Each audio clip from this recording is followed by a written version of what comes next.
안녕하세요. 8월 31일 월요일 아침입니다.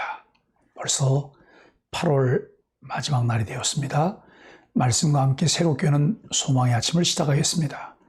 나의 영원하신 기업 생명보다 귀하다. 나의 갈 길 다가도록 나와 동행하소서. 주께로 가까이 주께로 가오니 나의 갈 길 다가도록 나와 동행하소서. 찬송가 노랫말 중에 한 부분입니다. 마가복음 10장 17절로 31절까지 말씀을 함께 묵상하기를 원합니다. 오늘 이 말씀을 통해서 하늘 부자로 사는 그리스도인이라고 하는 주제로 은혜를 나누려고 합니다.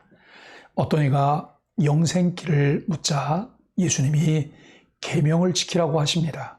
그가 다 지켰다고 하자 가진 것을 다 팔아 가난한 이들에게 나눠주라 하십니다.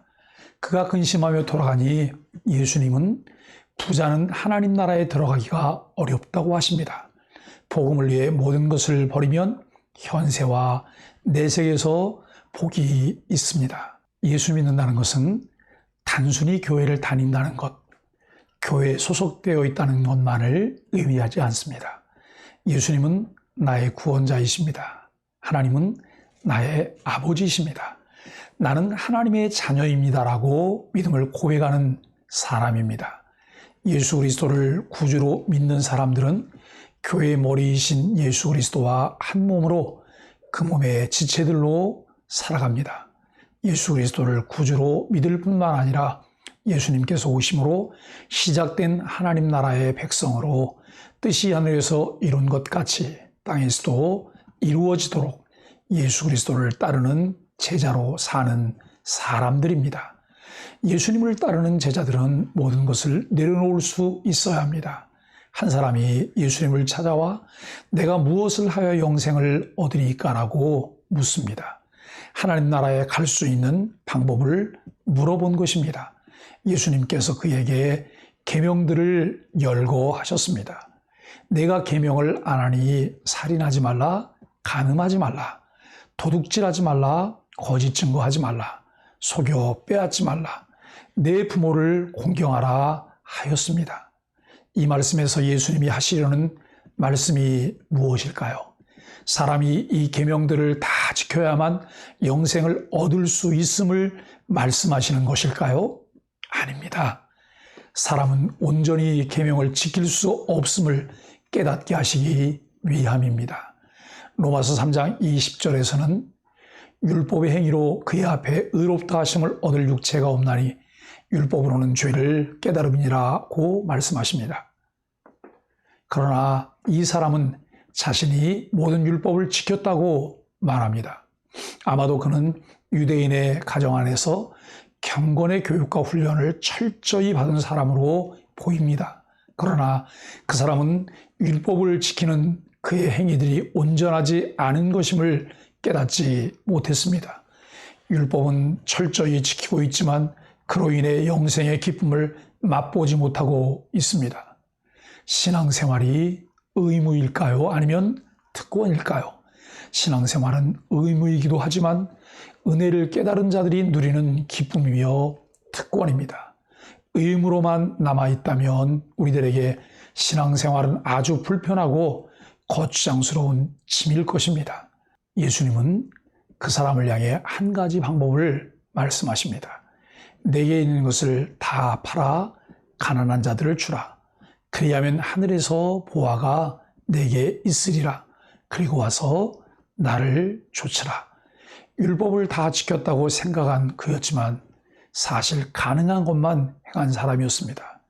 자신을 지켜준 수많은 물질만큼은 도저히 버릴 수 없었습니다. 심지어 그 모든 것을 나누어 주고 예수님을 따르라니 근심이 가득할 수밖에 없었을 것입니다. 예수님은 그에게 두 가지를 분명하게 명하십니다. 하나는 모든 재산을 팔아 가난한 사람에게 나눠주라는 것입니다. 그에게 하나님보다 부가 더 중요한 자리를 차지했기에 영생을 방해하는 돈에 대한 사랑을 제거하라는 것입니다. 또 하나는 그분을 따르라는 것입니다. 영생을 얻기 위해 우리는 스스로 그것을 얻을 수 있다고 착각과 지상의 것에 대한 집착을 버리고 예수님만 신뢰하고 따라야 합니다. 제자들도 부자도 사실 많은 것을 가진 어른이 되어 있습니다. 가진 것을 내어놓고 주님을 따르지 않을 때 누구도 하나님 나라가 주어지지 않습니다. 우리가 가진 것들은 우리에게 영생을 주지 못합니다.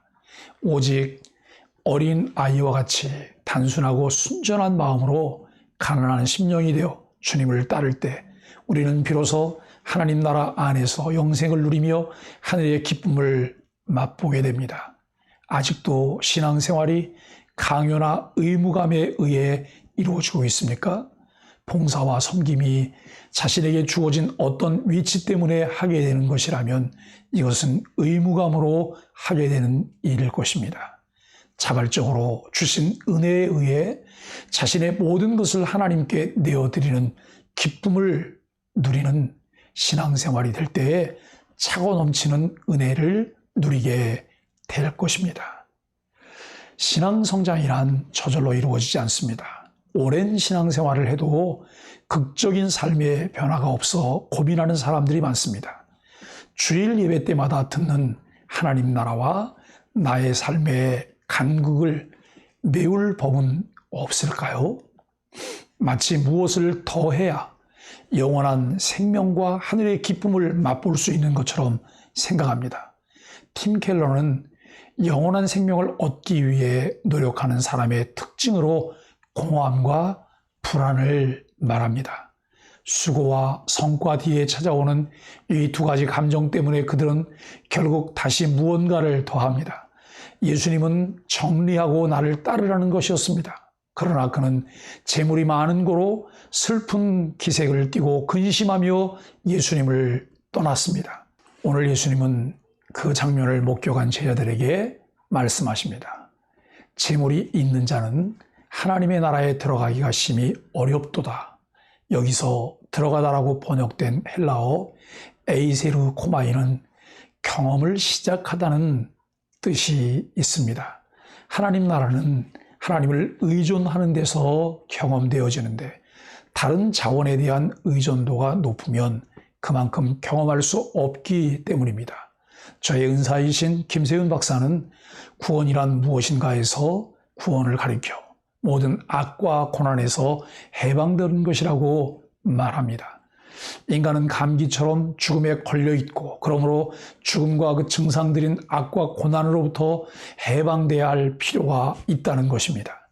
죄는 하나님으로부터 소외되게 만들었는데 하나님은 유한한 피조물이 기댈 수 있는 무한하신 자원으로서 하나님과의 관계가 끊긴 인간은 제한된 자원 안에서 불안함을 느낀다고 말합니다.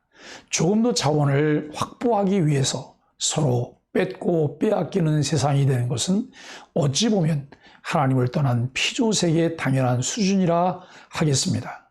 이런 우리에게 예수님은 말씀하십니다. 나를 믿고 그 돈을 맡겨봐.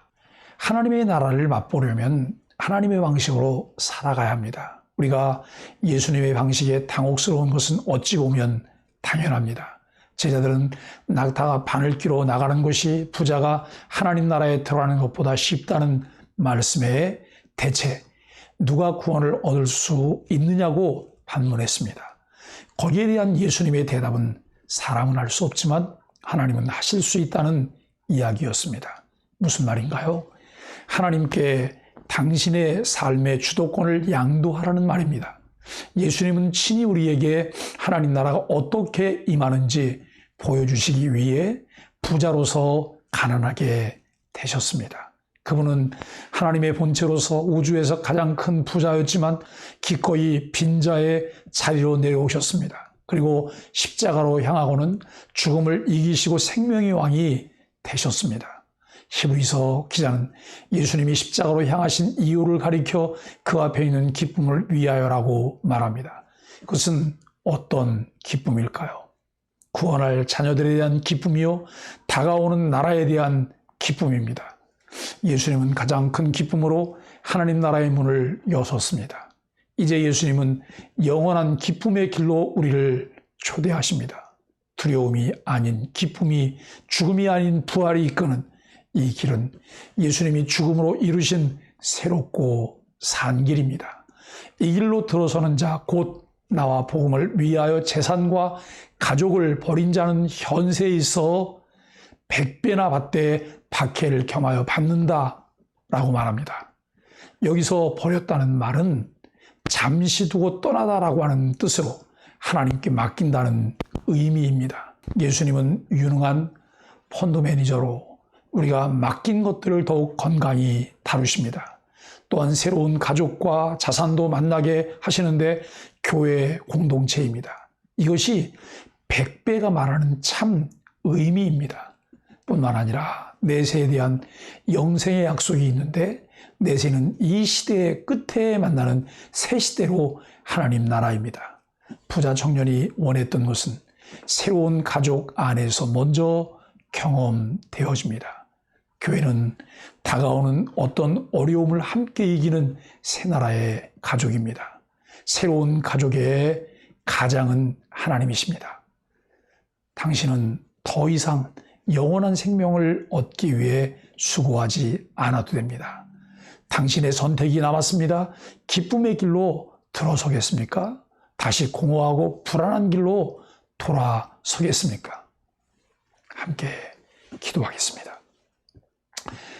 영혼을 잃는 것보다 물질 잃는 것을 더 속상해하는 연약함을 용서하소서. 물질을 포기하고 사람을 얻으라고 말씀하실 때 제 의지를 쳐서 복종시켜 주님의 기쁨이 되게 하소서.